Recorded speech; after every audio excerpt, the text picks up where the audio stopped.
नमस्कार, सोमेश गितौड़ी क्लासेस में एक बार पुनः आप लोग का स्वागत है। आज हम लोग सीजी सेट 2024 जो कि 21 जुलाई 2024 को एग्जाम हुआ, उसका फर्स्ट पेपर के कुछ प्रश्नों का आंसर हम लोग देखेंगे।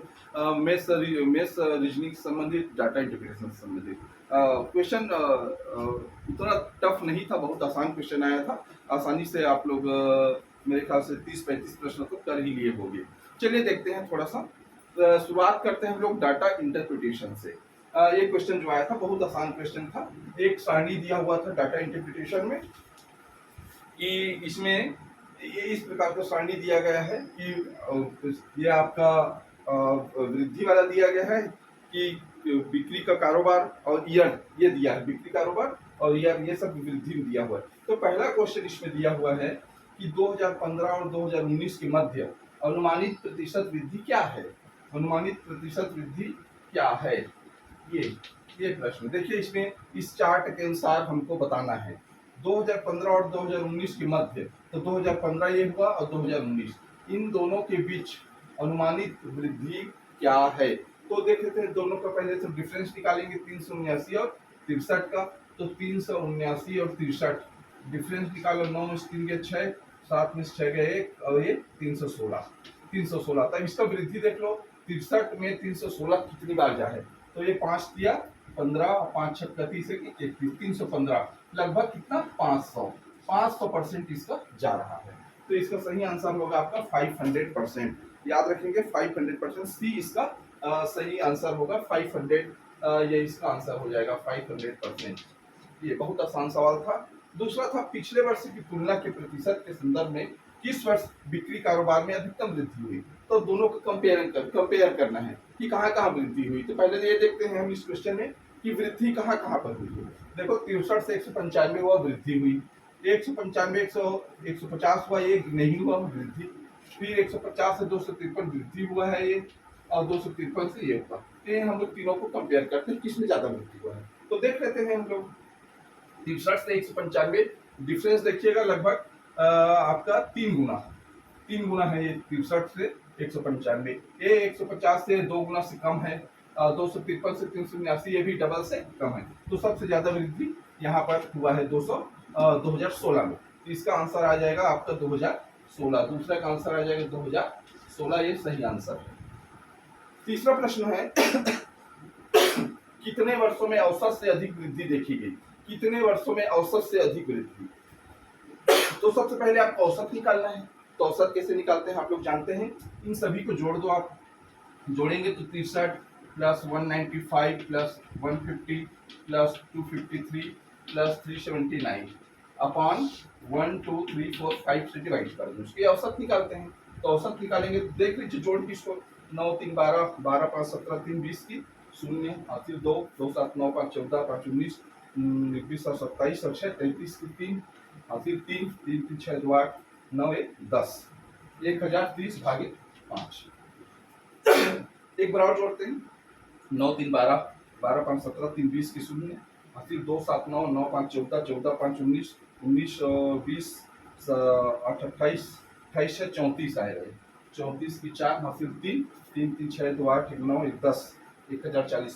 तो ये 5 दूनी 10 5 दूनी 5 40, ये आया औसत आपका 208। औसत आ गया 208। तो 208 वृद्धि कहाँ कहाँ हुई देख लो। औसत से ज्यादा वृद्धि तो 208 से कहाँ कहाँ हुई है। 208 ये एक हुआ है 253 में और ये हुआ है ये 379 में। औसत से अधिक वृद्धि दो जगह हुआ है आपका, 253 से 379 दो जगह औसत से अधिक वृद्धि देखी गई। 208 से अधिक वृद्धि, इसमें ये ऑप्शन दो आएगा इसका उत्तर, ये इसका उत्तर आपका 2 होगा।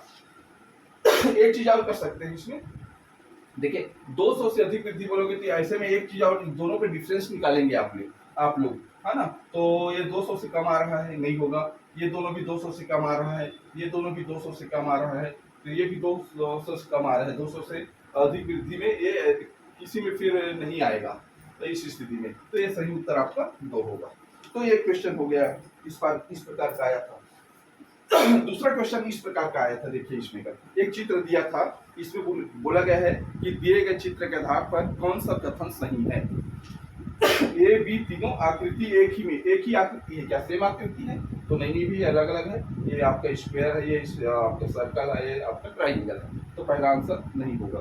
तो इसमें आएगा बी और जी तीनों आकृति में है। तो ये बी और जी, ये देख लो बी और जी, ये आपका ये ट्राइंगल में भी है, सर्कल में भी है और इसमें भी है। तो बी और जी इसका सही आंसर आएगा, बी और जी तीनों में है, मतलब इसका आंसर सी इसका सही उत्तर होगा, बी और जी वाला।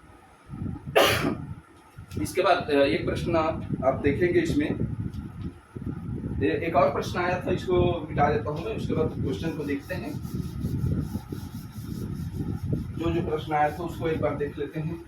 बहुत आसान प्रश्न थे, खासकर मैथ्स रीजनिंग का जो क्वेश्चन था बहुत आसान आया था। एक है, यदि एक्स वाई वाला क्वेश्चन दिया था, एक्स वाई इक्वल टू 2/3 ये दिया है, तो आपको कॉलम को सुमेलित करना था।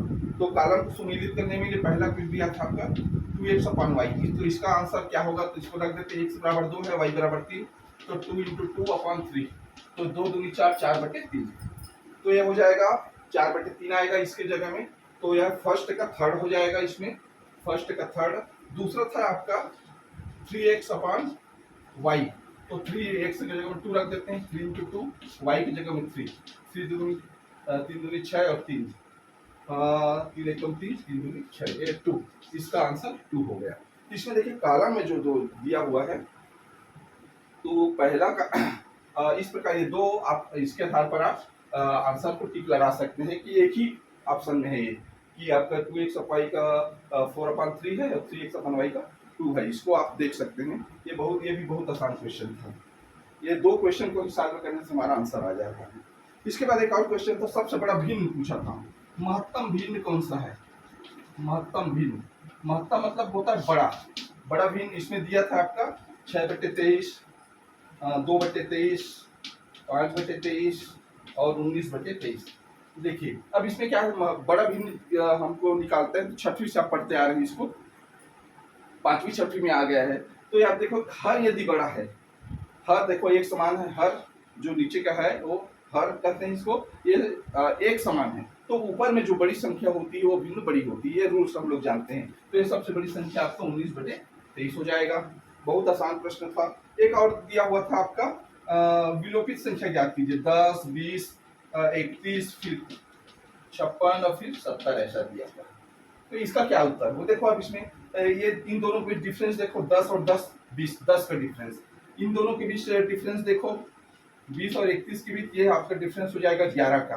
तो यहाँ से 31 और फिर इसका अगला स्टेप 12 का डिफरेंस होना चाहिए, तो ये यहाँ पर आएगा आपका 43 आएगा, तब 12 का डिफरेंस, और यहाँ 13 का डिफरेंस होना चाहिए, तो 13 में इसको जोड़ेंगे तो 56 आता है, फिर इन दोनों का डिफरेंस 14 जोड़ेंगे तो 70 आता है, तो 56 और 14 70, तो सही उत्तर इसका हो जाएगा 43। बहुत आसान और छोटे छोटे प्रश्न आए हुए थे जिसको आप आसानी से बना सकते थे। चलिए एक और प्रश्न देखते हैं इसी में जो आए हुए हैं। आपका ये दिया हुआ है, एक कुर्सी को 400 रुपये बेचने पर 20% हानि हुई। एक कुर्सी को 400 रुपये में बेच रहे हैं आप, बेचने पर कितना? 20% का हानि, 20% हानि हो रहा है। तो 20% हानि मतलब ये मान के चलो 400 में 20% का हानि हो रहा है, मतलब सीधा सीधा इसको निकालेंगे तो हमें 500 रुपया हम मान लेते हैं, इसको 500 रुपया है, तब इसका 20% हानि होगा, तो ये 500 रुपया इसका वास्तविक कीमत हो जाएगा, लागत। और कितने रुपए में बेचने पर विक्रेता को 8% लाभ होगा, तो 500 का 8% निकाल लो, 8%, तो ये हो जाएगा 8×5 = 40, तो इसको जोड़ दो भाई 500 और ये प्लस 40, तो ये हो जाएगा 540। तो 500 और 540 इसका आंसर होगा। उसके बाद दिया है एक और प्रश्न दिया है इसमें, 8% ऑफ x, x का ये x का 8%, x का 8%, ये कितना दिया है? 0.04, और दूसरा दिया है y का 8%, ये आ गया आपका 0.004, ये ऐसा दिया है, तो x और y का मान निकालना है। ये भी बहुत आसान प्रश्न था, तो इसको आप परसेंटेज है जो जानते हैं निकाल सकते हैं। यहाँ से देखते हैं, x 8x upon 100 equal to 0.04, इसको सॉल्व करेंगे तो x equal to 0.04 upon 8 into 100, ऐसा करते हैं, तो x इक्वल टू यहाँ पर दशमलव हटा दीजिए, तो 4/8 और ये 2 जीरो हो जाएगा इंटू 100, 4 एकम 4, 4 दूनी 8, x इक्वल टू 1/2, 1/2 मतलब 0.5, 0.5। तो पहला आंसर आ जाएगा इसका 0.5 ए वाला, ठीक है। x का वैल्यू और y का वैल्यू देखते हैं, इसी प्रकार इसको सॉल्व करेंगे तो 8y/100 इक्वल टू 0.004, तो y equal to 0.004 into 100 upon आपका 8, यहाँ पर 3 जीरो है तो 3 जीरो लगा दो ये, तो ये पूरा 4 हो जाएगा। अब ये 1 2 जीरो से कट गया, ये दोनों जीरो, 4 एकम 4, 4 20 80, 1/20, 1/20 का वैल्यू कितना है 20 × 0, 20 × 0, 20 पंचे 100, 0.05। तो ये दो आंसर 0.5 और 0.0005 ये इसका आंसर हो गया। तो बहुत आसान प्रश्न थे ये भी। इसके बाद देखते हैं अगला प्रश्न आपका, इसी में एक प्रश्न और सिंपल सा आया था इसमें, जिसके बारे में हम थोड़ा सा चर्चा कर लेते हैं। मैथ्स रीजनिंग तो बहुत आसान प्रश्न था, आप आसानी से इसको बना सकते थे। देखिए इसमें एक प्रश्न पूछा हुआ था, स्वदेशी पोर्टल विभिन्न सरकारी सेवाओं तक एकल खिड़की पहुंच प्रदान करता है, किसके माध्यम से? तो ये बहुत अब बहुत दिनों से चल रहा है, ये सरकार का एक पोर्टल है उमंग। इसका सही आंसर आपका उमंग आएगा, याद रखिए उमंग। उसके बाद है सुरक्षित लेन देन के लिए ई गवर्नेंस में साधारणतः किस तकनीक का उपयोग किया जाता है? तो ये आपका हो जाएगा ब्लॉकचेन।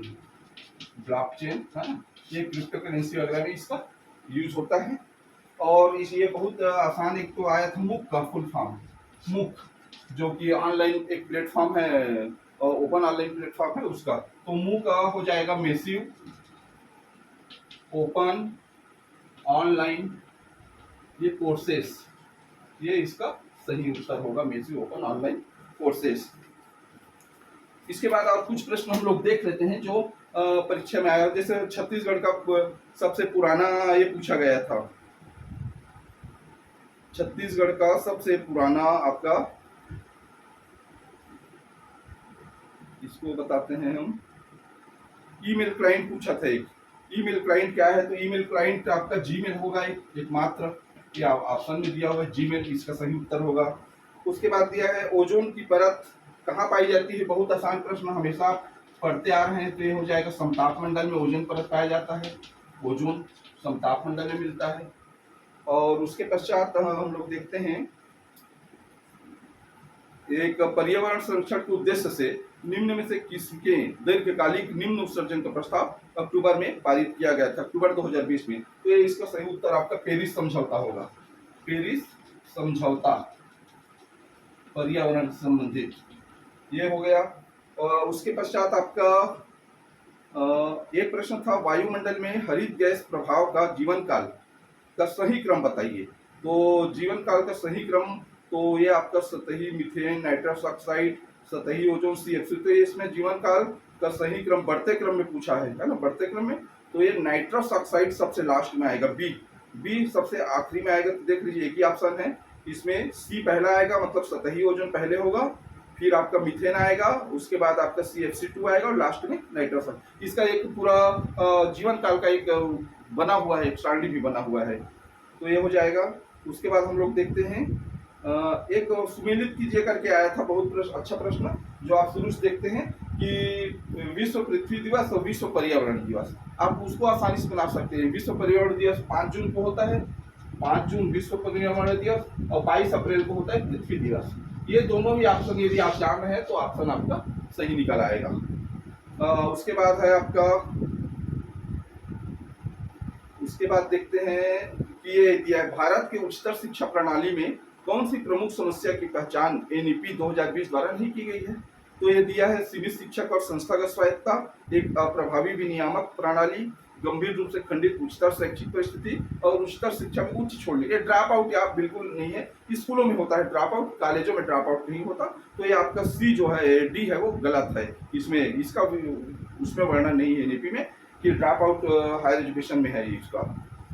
एक और दिया है कि सूची मिलाना है। तो सूची में तो आप आसानी से एक चीज तो आप सभी पढ़े हैं कि भारतीय विज्ञान संस्थान कहाँ है। तो भारतीय विज्ञान संस्थान बेंगलुरु में है। ये एक चीज, ये इसको आप बना लेंगे तो ए का आपका हो जाएगा सेकंड, ए का सेकंड, तो बी और सी में उत्तर होगा।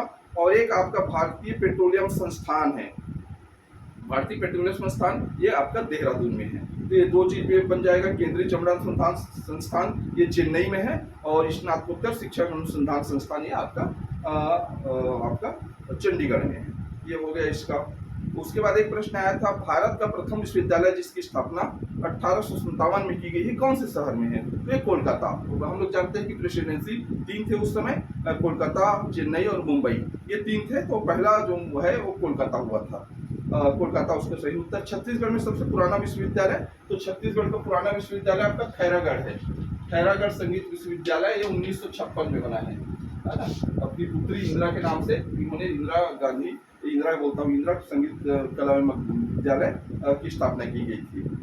उसके पश्चात ये जो कुछ प्रश्न हैं जो परीक्षा में पूछे गए थे, बहुत आसान प्रश्न थे, आप आसानी से इसको बना सकते थे।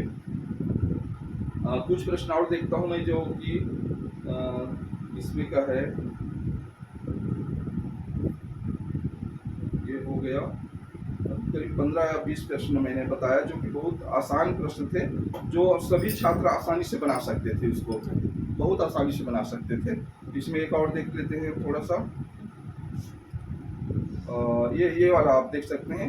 एक स्तंभ 2 में सुमेलित करना था प्रमाण और उसके सापेक्षिक परिभाषा को। तो इसमें प्रत्यक्ष, अनुमान, शब्द और उपमान दिया है, तो एकदम क्लियर दिख रहा है ये जो आंसर है इसका। तुलना, उपमान तुलना के लिए प्रयोग किया जाता है, तो ये डी का आपका फर्स्ट हो जाएगा। तो डी का फर्स्ट एक ही में है, देख लीजिए, पहला वाला ही ऑप्शन है, डी का फर्स्ट। यदि हिंदी में पढ़ते हैं आप उपमान व्याकरण में, तो उसका मतलब तुलना या समानता दिखाने के लिए किया जाता है। तो एक ही ऑप्शन से इसका आंसर निकल जा रहा है आपका, तो इसका आंसर ए होगा। तो इस प्रकार ये छोटे छोटे प्रश्न आपको बहुत आसानी से बने होंगे, ऐसा मेरे को विश्वास है, क्योंकि प्रश्न उतना कठिन नहीं था। आप आसानी से इसमें 30 से 35 प्रश्न आप आसानी से इसको सॉल्व करके ला सकते थे। तो ये छोटा सा वीडियो लेक्चर था कल का जो एग्जाम हुआ था, सेट एग्जाम का, उस पर।